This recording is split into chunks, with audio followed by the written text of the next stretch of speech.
Thank you, Speaker. We have a tradition in this country, a tradition of politics stopping at the water's edge, particularly as this applies to the relationships between our provincial and federal governments.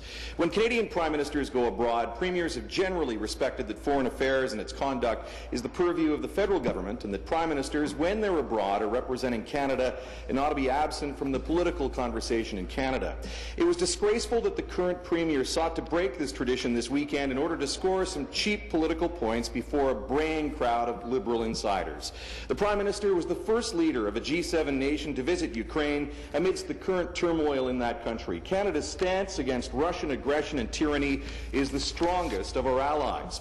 With the Prime Minister overseas, the Premier took her chance at the Liberal convention last weekend to attack him. It used to be that the Premier of Ontario was the second most powerful political office in the country, a status that we've seen decline under the current Premier and her predecessor.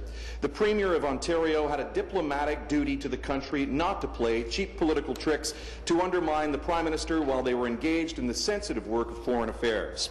Rather than stand with the Prime Minister this weekend as he supported the people of Ukraine, the Premier chose to try and score political points. I join my PC caucus colleagues in supporting Canada's efforts to defend Ukraine and Ukrainians in their time of need. The Premier likes to ask what leadership is. If she can't practice it and she doesn't know, then she'll never be what Ontario needs. Thank you, Mr. Speaker.